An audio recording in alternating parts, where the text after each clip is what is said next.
here again tonight. I'm excited to be here again tonight. This is my third and final webinar, hosted by the New Hampshire Department of Education and BC College of Social Work.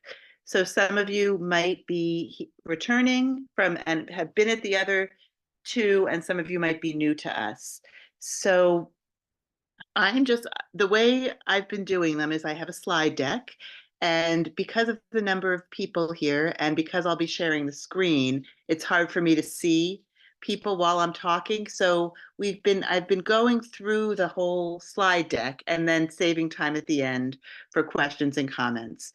But you can always put a question or a comment in the chat, and Maggie will be monitoring the chat. So she'll see if it's anything that's worth interrupting the slide deck and instead of saving till the end. Yes, I will check the chat, so feel free to add as we go. Keep your eye on the chat. So I'm going to start by just introducing myself and the Beautiful Stuff Project, and then we will launch into our topic tonight, which is collections. I think it's collecting and curating materials you can find at home. I think that was the title. So my name is Marina Sivak, and I'm the founding director of the Beautiful Stuff Project, which is a small nonprofit based out of Somerville, Massachusetts. Our mission is very short. Our mission is to increase access to play in the arts through creative reuse. And our signature thing that we do and that some of you might know about is our treasure box curriculum, which was the topic of our first webinar in February. And the recording, so if you're interested in really learning a lot more about the Beautiful Stuff Project and our treasure box curriculum, you can go and listen to our February webinar, which is on our website on our resource pages. And I thought I will start by just, I want to show you our website to be sure you know where it is and what is on it. So let me share the screen.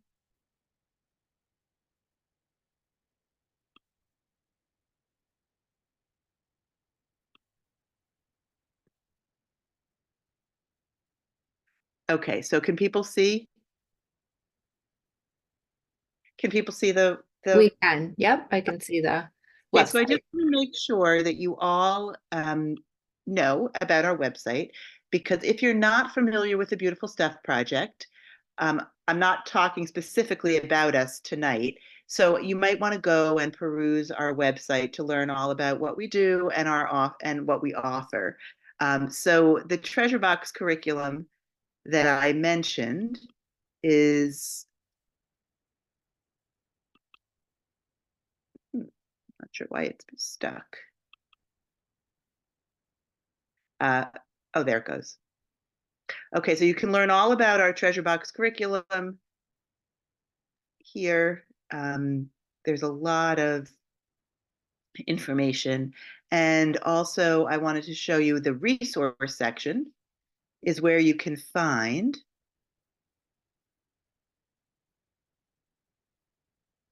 there are articles, teacher resource books. It's my Wi-Fi is not doing great. Okay, here are articles, resource books. This is a I want to be sure I show you where this tonight. I always, even though our last webinar in March, the focus was books and beautiful stuff. But I always integrate books, and tonight we'll be talking about a lot of books also. And here's a bibliography where all the books that I reference will be on. So you can find that here. And then here are the webinars. So this was the one that is books and beautiful stuff. And here's the one that was about the intro to the treasure box curriculum. Also, here's a podcast that just came out that really will give you, it's an interview of me that will really give you a whole historical, very in-depth understanding of the Beautiful Stuff Project. Okay, so let me close this down.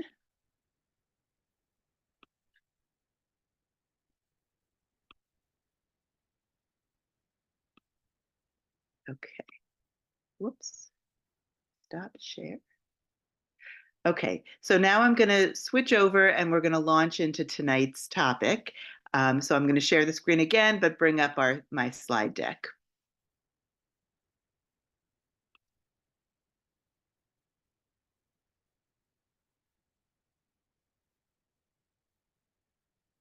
Oops. Boy, people still are, okay, slideshow, start. Okay. Okay, so here we go.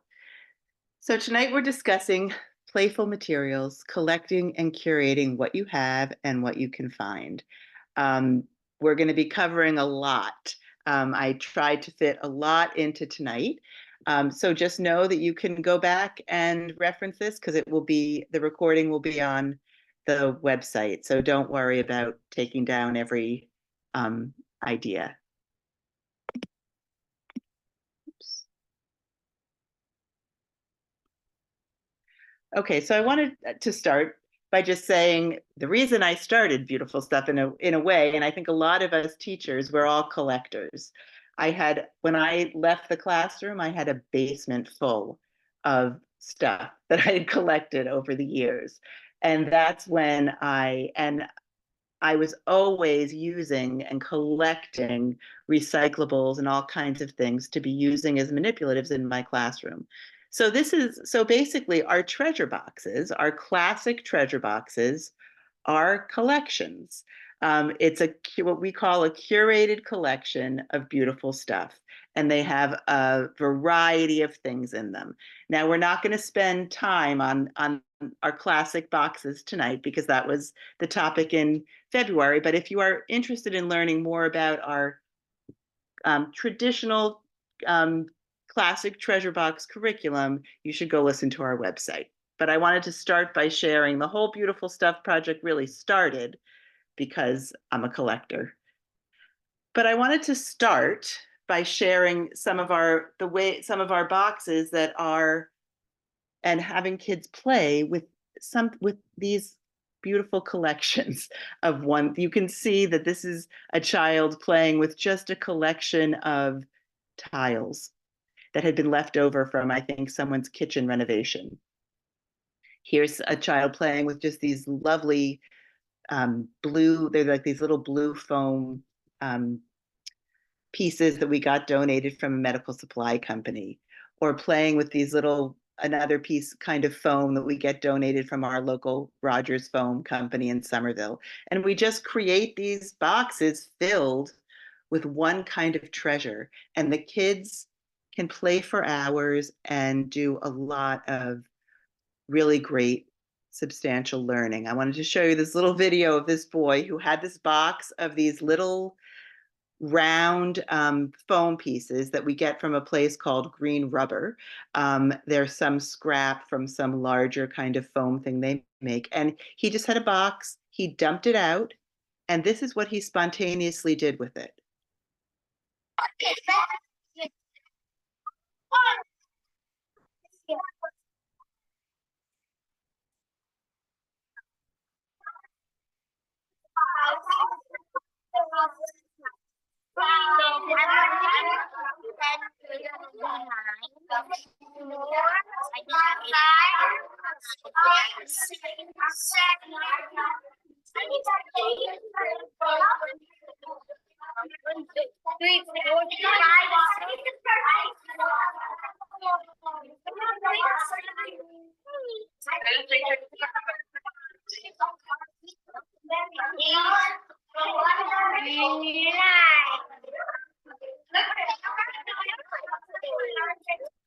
Okay, so I would love to be able to have a discussion about what we see him doing. Unfortunately, we don't have time for that. But if you'd like to write in the chat anything you noticed about what he was doing and what he showed us that he knows through this playing with just this collection of foam circle, that would be great. We can see that he is counting, he is creating a pattern, he identified it as stairs. He was problem solving. He got a little confused and then he went back and recounted. So there's a lot going on in just this small moment of play with a interesting, engaging collection.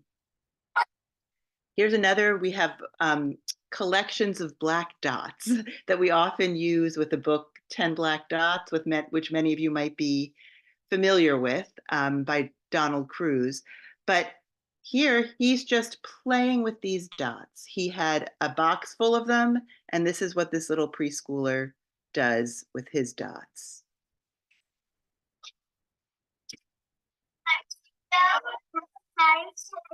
My pieces. Yum.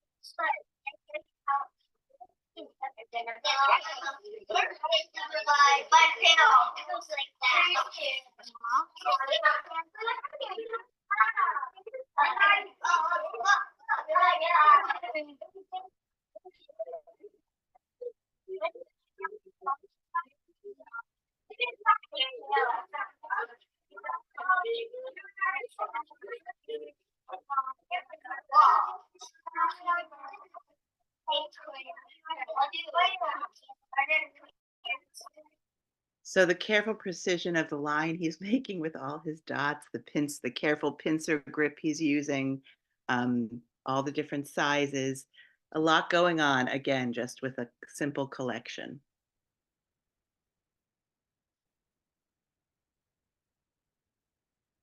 I always like to share books that we use, and I only share books that we've used and know are engaging, have had success with kids being engaged. These are two of our favorites.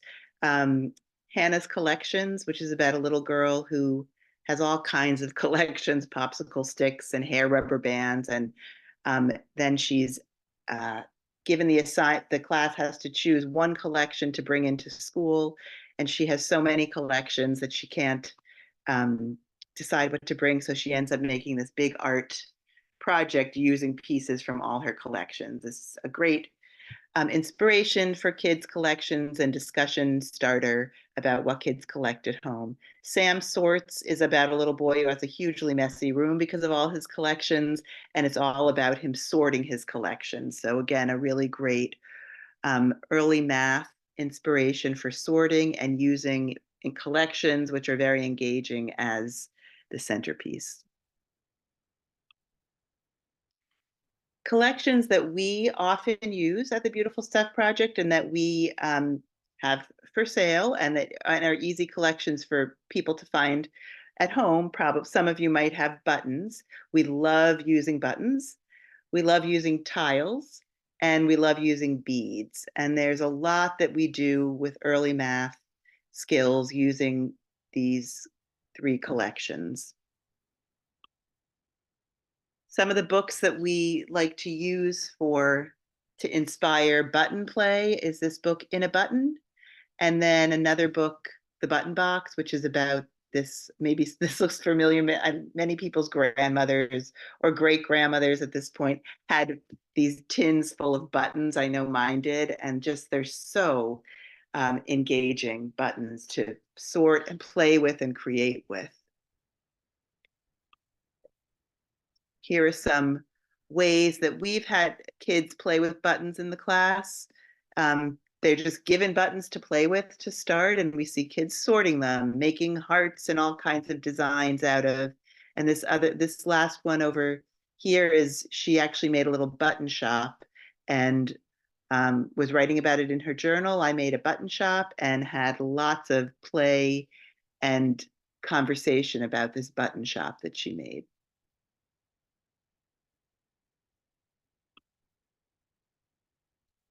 Here's a little girl just playing. Flower.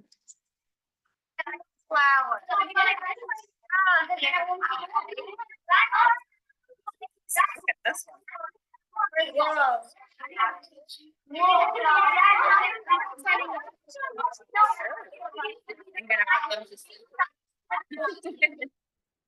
So just the beauty and symmetry of what she's doing with this collection of buttons that she has in front of her. And this also is a spontaneous, this little girl had the same kind of box full of buttons as the previous little girl. And this is what she did with it. And you see a very important early math skill happening.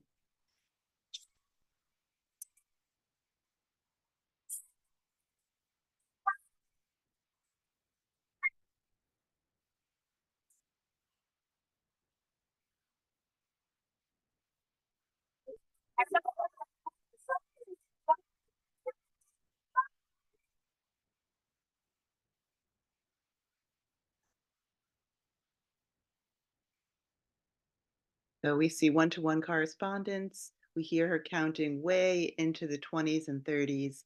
It's a great way to do some anecdotal assessment, just observing what kids do and how much you can learn by allowing kids to play with collections. Another early math skill, very important, that just happens spontaneously.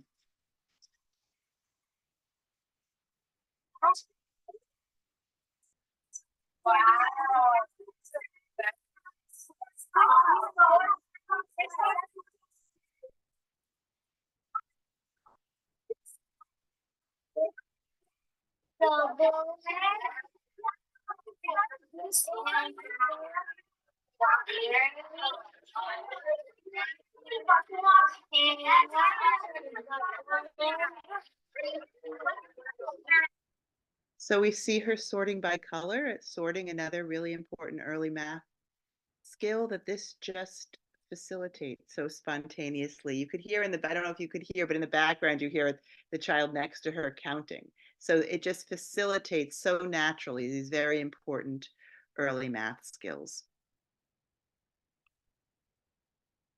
Another collection we love to use are tiles.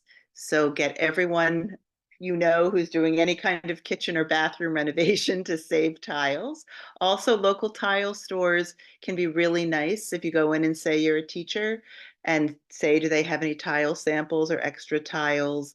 They can often, I've gotten lots of tiles that way. The Beautiful Stuff Project also, we have an enormous amount of tiles that we can sell at a very low cost to you if you're interested in getting a really nice collection of tiles. Um, Collections, we also love any chance that we have at the Beautiful Stuff Project to introduce artists and maybe to introduce lesser known artists.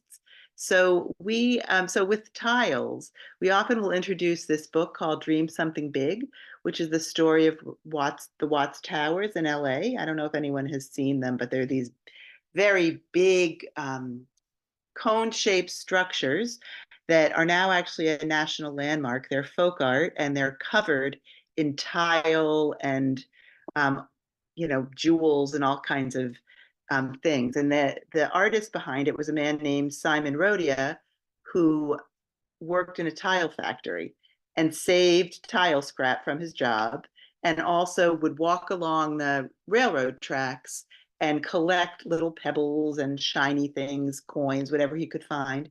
And with all of that, he created this what is now a national landmark, the Watts Towers in LA. So this is a book about Simon Rodia, and it's a perfect inspiration for tile play and for making art with collections. Here's more. This is another tile play. It's another good example of just how a child spontaneously starts to sort before she does any of the beautiful creations that you saw on the previous slide. The rock.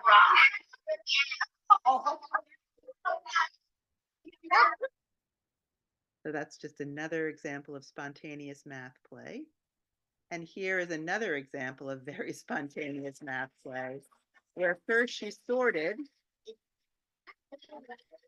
and now she's lining them up by size, shape and size and colors. So it's really just a beautiful anecdotal piece of what can be done. Collections are also great for beginning with pattern play, which is, as we all know, another important early childhood math content area.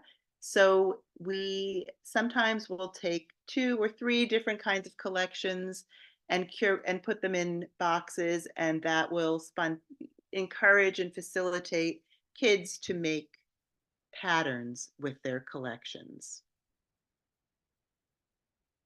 So here are some examples of those.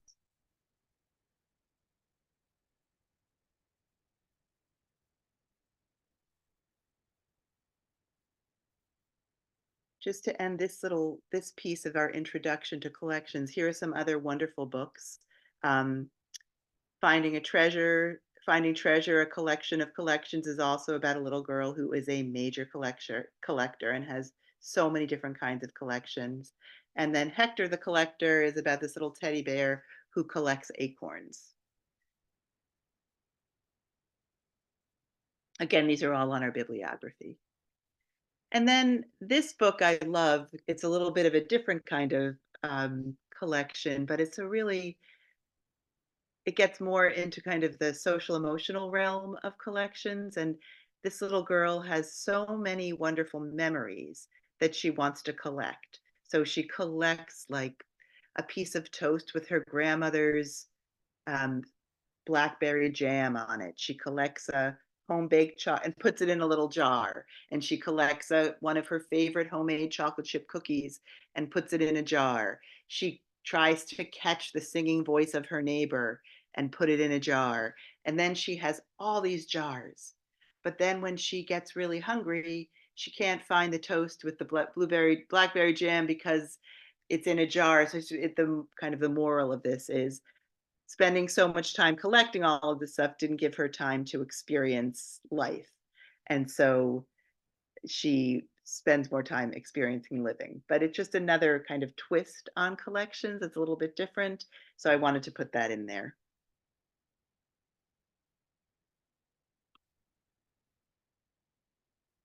Okay, so a favorite activity that we actually started during the beginning of the pandemic, when we were all locked at home and schools became remote very suddenly. I actually started it myself when I was stuck at home in the morning. When I would get up, I would look around my kitchen in the junk drawer in my kitchen, and I would take an egg carton or a muffin tin and I would collect even numbers of things that I could find around my house. So you can see there are band-aids and there are little rubber duckies and there are paper clips. And then I would create it into a mandala, which, well, I'll show you some examples. So mandalas are the round, circular symmetrical art form. They're very meditative, they're very spiritual. If you're interested, all you need to do is Google mandala and you will get so much information about mandalas. So I was doing this on my own, and every morning at the beginning of the pandemic, I would, text it to my sister and my sister-in-law and some friends, and then we all started doing it. And then I started doing it with classrooms because Beautiful Stuff went remote with classrooms and was zooming in. And one of the things that we encouraged as something for kids to do at home was to get an egg carton or get a muffin tin, collect things at home and make a sound object mandala. And here are some of the ones the kids made. You can see a child collected a collection of Barbie dolls. This is a collection of beans, um, collection of noodles, collection of fruit, snack time. Um, so we have a big gallery on our website. If you're interested, just go to the mandala gallery where there are hundreds and hundreds of found objects mandalas that were mostly made during the years of the pandemic lockdown, but several teachers created whole curriculums around mandalas and still use them today. And I'm going to stop the share for a minute because I want to show you, we have a YouTube video that we made that's a good introduction for how to make a mandala. to get your correct collection and then how to make one. And it's on our YouTube channel. And so I'm going to take a minute and show you that.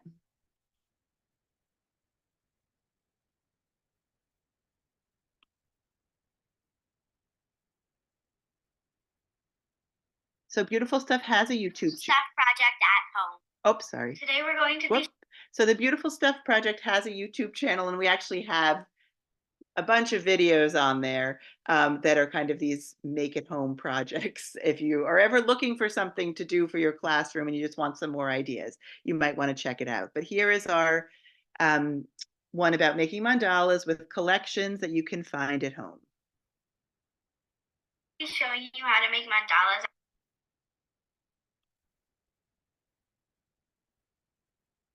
Have you heard of this brand new product that instantly cleans toilets without any scrubbing? Take any dirty toilet, pour in one scoop, and watch the foam expand to cover the entire bowl. Let it sit for about 30 minutes, then flush it away and watch your toilet sparkle like new. Its patented NanoNet technology even dissolves unsightly rust, calcium, and limescale deposits below the waterline. And not sure if this is it or the net. Let me just see. Make mandalas Here we go. that you have at home. And a mandala is a circular design that's symmetrical. So we found some things around the house like utensils, pencils, keys, paper clips, a tape roll, some rubber bands, some balloons. And you can use whatever you want. And we're going to be using a plate for the first. We're going to make two. The first one is going to be on a plate, and the second one we're just going to do on the table as a bigger surface. So we're going to start with something in the middle. And then maybe we'll take these paper clips and put them in a ring around the outside.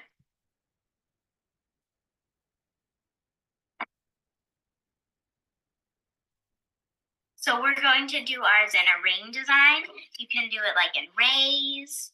You can do it however you want, as long as you can figure out how to get it. Okay, maybe we'll put some keys going out in the different directions.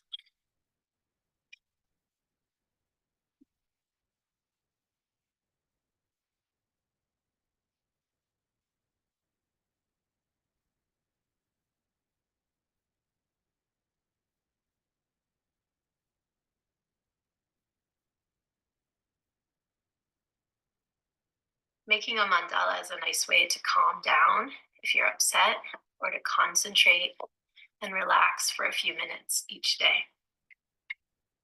Do you want to add anything else to that? No?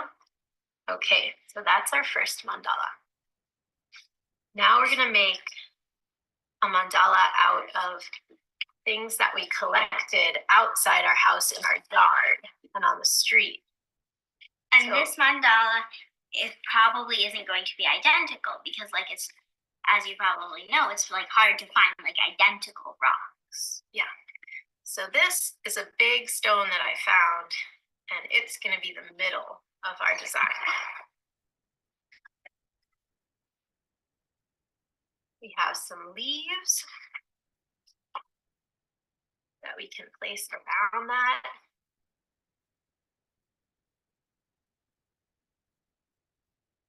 This is something that you can do while you're outside too. If you go to a field or you go out onto the sidewalk, you can make a design with the things that you find there. And here I have some pieces of broken brick.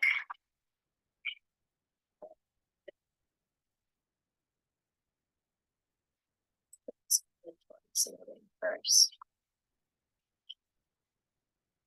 And then we'll use these shells to make points.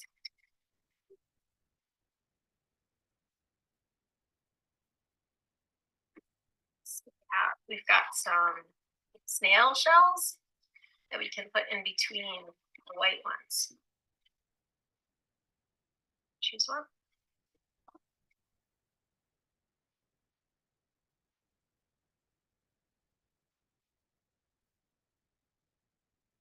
Oh, that's our nature mandala. What do you think? I like it too. All right, thanks for watching.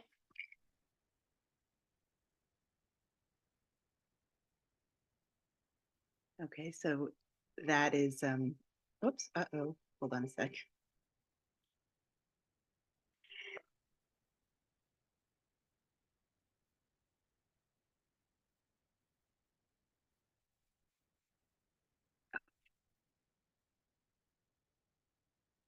Sorry about that. Okay, so let me go back to the slides.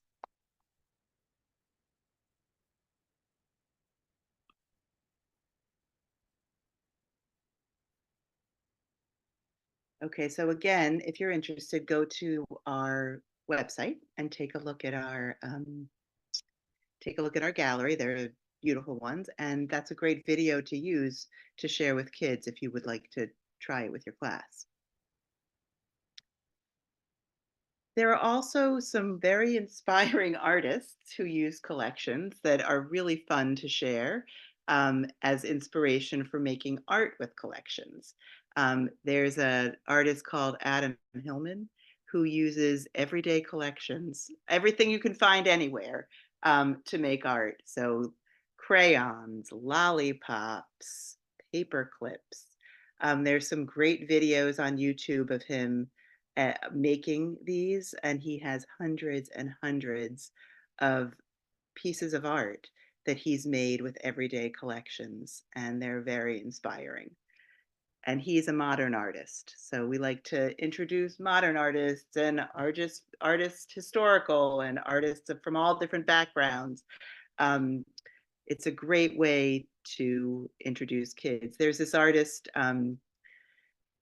Grandma Prisby, her name was, and she collected bottles and she lived in a house made out of her bottles.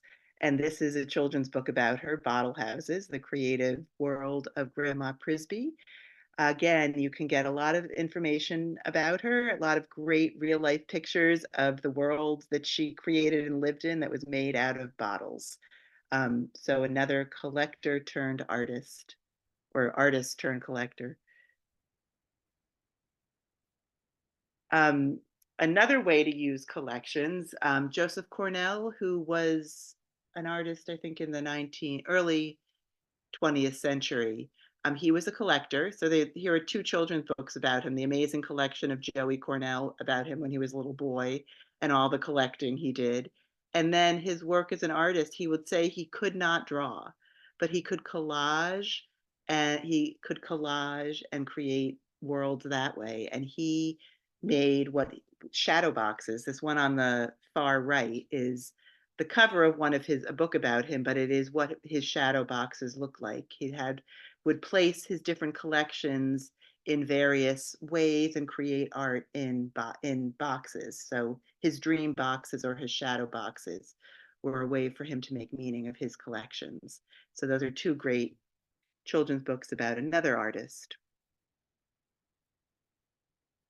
So finding things to collect at home and then how to use them is a good topic. It's great homework to get kids to all collect something at home. You know, you could give them an assignment of what to collect or have kids bring in collections, but things, bottle caps, I'm sure many of you do this, bottle caps, these are twist ties, boxes are a great thing to collect, and cutting them up. I don't know if anyone has tried this, but I love it. You can cut them up into these squares and you can do all kinds of neat things with them.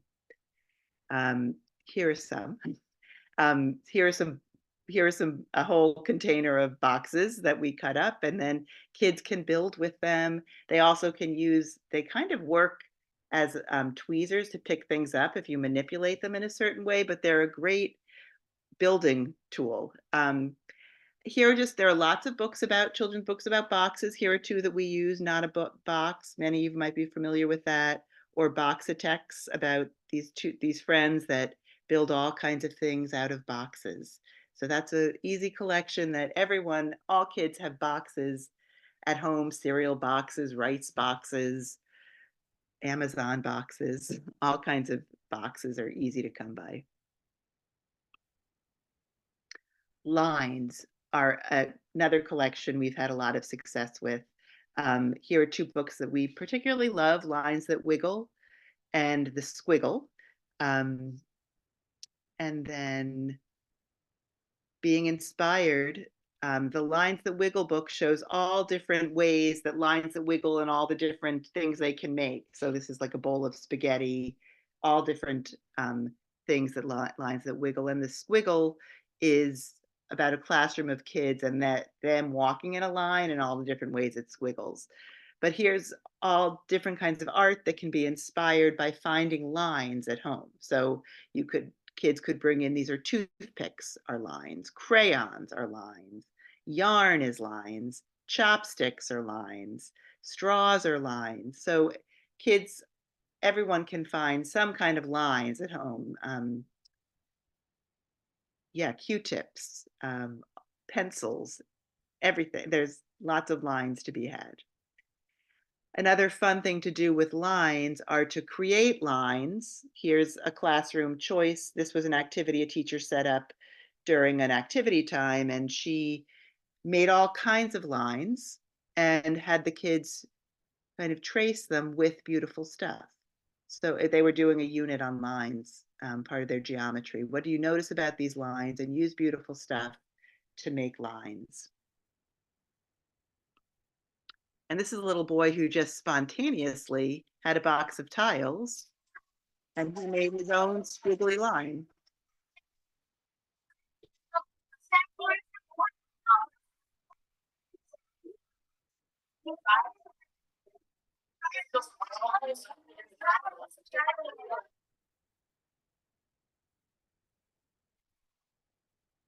Color is another great collection to collect all green things. There's a beautiful green collection. I just want to point out, this is Teaching Beyond the Square, which is an organization in New York City. You might want to just take a moment when you have time and Google them. They have a very similar philosophy to Beautiful Stuff, and they also run these free video chats, I think every month, that are often very interesting about using different materials with kids. So I just wanted to highlight Teaching Beyond the Square. Their website is on our resource page. But getting kids to collect things of a certain color, here's a set of treasure boxes, color collected treasure boxes that a teacher made when she assigned kids to bring in different colors from home, something red, something purple, something orange, and then created boxes that the kids could then create with. Also, this was another idea that actually a teacher did of using collections of color and making color wheels. So kind of similar to the mandalas, but having the kid, they were doing a color unit and used collections to reinforce the color wheel. So one child used all kinds of cars that they had at home, and here's a whole mixture of different colored things that were used to make a color wheel. So lots of inventive ways to integrate collections into various parts of the curriculum.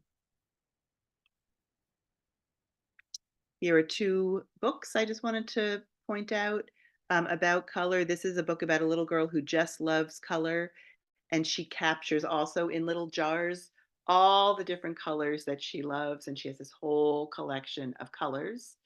The Color Collector, is about a little girl who I think is from she might be from Haiti or Jamaica, a Caribbean island, and she was really, really missing home. And she cuts out all different colors from magazines and makes a collage in her room of all the different colors and her whole environment of what it was like in her home on her island with the ocean and the trees.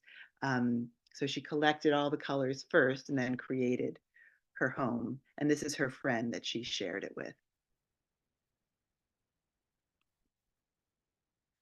As Emily and her daughter Adia pointed out in the mandala video, also you can collect a lot of great things outside. And here are two books that are wonderful inspirations. What's in Your Pocket is about a little girl who collects all kinds of things and they're bursting out of her pockets. And then Anywhere Artist, about an artist who creates art just from what she collects outside. So rocks, kids can play for hours with rocks. Here are two pictures. And again, I wanted to point out this group. They're called Stonework Play. I think they're on our resource page also, but you could Google Stonework Play, and you'll see the kinds of curriculum they've developed about playing with collections of rocks and stones. And they also have this book called Stonework, which is a guide to inspire creativity and storytelling through stonework. Some of our favorite books that go along with rocks: Everybody Needs a Rock, Ricky the Rock That Couldn't Roll, and Elizabetti's Doll, which is my personal favorite, about a little girl whose mom, she lives in an African village. Her mom just had a baby, and Elizabetti wants a baby too. And so she has a collection of rocks that become her babies. And she bathes them and clothes them and puts them to sleep and feeds them, just like her mom, mimicking how her mom is taking care of their baby.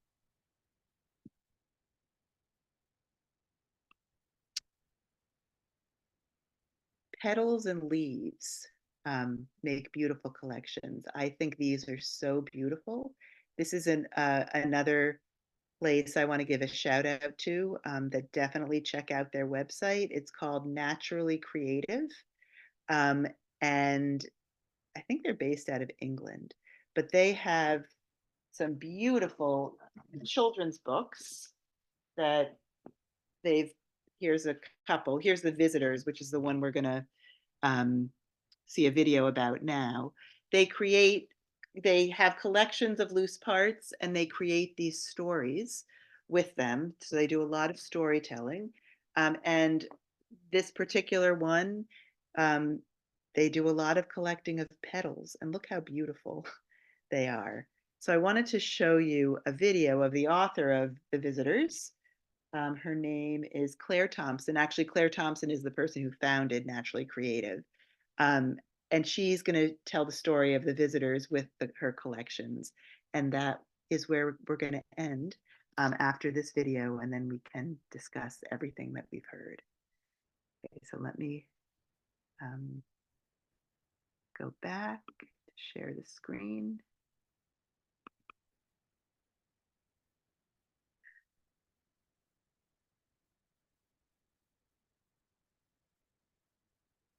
Okay, so this is the visitors. Yes, you get advanced AI Sorry about the ad. capabilities for more customization, more time, and more. I can skip it. How to open your car door while submerged underwater. Sorry about this. A fatal construction flaw in all recent automobiles makes it virtually.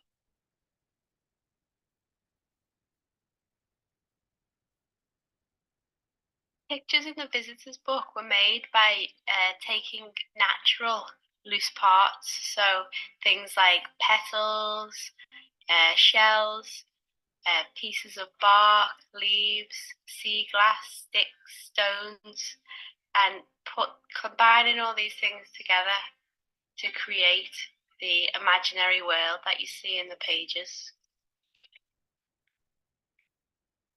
The wings of the fairies were made using dried magnolia petals. So I took the petals that had fallen from the magnolia tree in my garden, and I dried them out in the sunshine on a tray. And when all the water had evaporated from the petals, they became sort of crispy and crunchy. And those are the wings of the fairies. I then used shells, sea glass, sticks, and flowers to make the bodies, heads, and legs of the fairies. You might notice in the story that the visitors are carrying tiny blue flowers. And they take these to their friend in the cave. And in the end, they fill the cave with these tiny blue flowers. And these are wildflowers called forget-me-nots.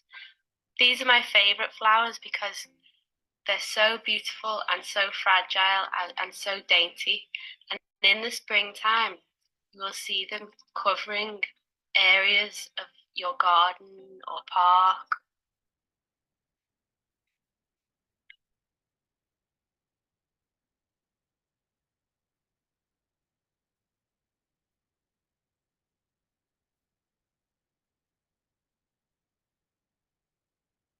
My favourite page in the visitors is the one where the sleeping creature is fast asleep, surrounded by all the forget-me-nots.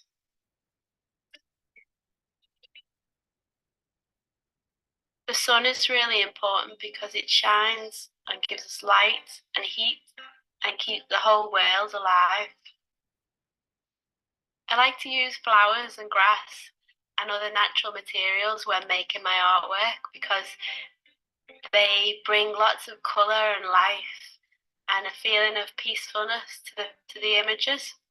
And I want to show the grown-ups and the children who read my books how beautiful the natural world is.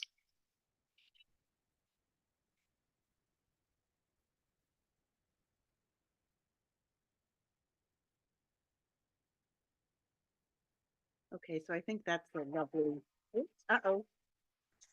Oh, sorry, I forgot to. Oh, I think it's done. Oh, hold on one sec. Sorry. am not scared. I am not scared. Okay, sorry about that. Okay, so I think that's a lovely video to end with. And now I'd like to open, I know that was a lot of information, and I think I went very fast because I was very aware of that we only had an hour. But I'd love to open it up to questions, comments, things that might have inspired you that you saw, or things that you do already in your classrooms with collections. And I don't know, Maggie, if there was anything in the chat that you wanted to highlight. There was a question, if you're familiar with Bottle Houses, the creative world of Grandma Prisby book about a real person who built her house out of bottles. Yes, that's so did you see that on the slide? It's right here. Yeah, Bottle Houses, but yeah, she's amazing. So thank you for bringing her up. Yep.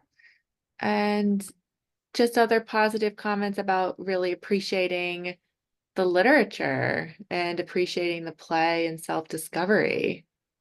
Yeah. I see someone, Heidi Wolf, gave us the name of another artist who I haven't heard of. Is that Morning Altars? Is Heidi still here? Yeah, his name is Day. Oh, Jay. Day Skill Direct, I think. And his website is Morning Altars. It's amazing nature art in mandala form. Oh, well, thank you. Mhm. Thank you for sharing that. Any other questions or comments or inspirations? I've used Beautiful Stuff curriculum in a variety of ways over the years, and I'm now coaching teachers. And I just want to encourage any new teachers that you really can just plunge in with anything you have in your classroom. I have been talking to the teachers I coach about that in the past few days. They just started pulling together stuff from wherever, home, classroom. And these two teachers in particular were so pleased with just putting out a bunch of bowls and a tray for each child, and just seeing the variety of creativity, the ways in which the children arrange things. One child today was using the various objects and pretending it was baby food for a baby from the pretend play area. You know, another kid was making faces, and it was just delightful for me as a coach to see these teachers willing to just dive in, and it requires so little preparation. It requires thought, but not a lot of, there's no cutting and, you know, all that stuff that teachers spend way too much time doing. So just putting a pitch in for just plunging in and trying it. Absolutely. Thank you, Hillary, because I think it's really important. Thank you. Hi, Marina. I just want to add that my passion is supporting the homeschool connection.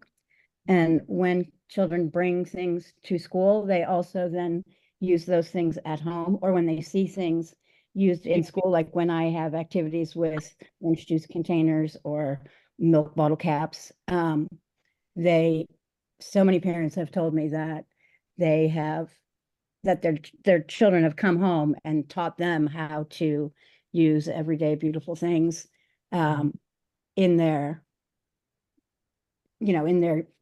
helping kids with math, helping kids with play, helping kids with colors. And where I teach, there's all our kids are ELL almost. I think it's like 98% are English language learners. So the connections in that realm also are unbelievable. And, using that vocabulary in school, and then they can take that vocabulary home, and then they're talking about things in the refrigerator, and they're talking about things outside, and leaves and rocks and sticks and all that super great vocabulary that it then helps little brothers, little sisters, big brothers, big sisters, moms and dads. So I can't recommend it enough. Thank you. And I thank you for bringing up the power for English language learners and language development, because it's so true. It does create such opportunities for just spontaneous language building. Thank you. Anyone else?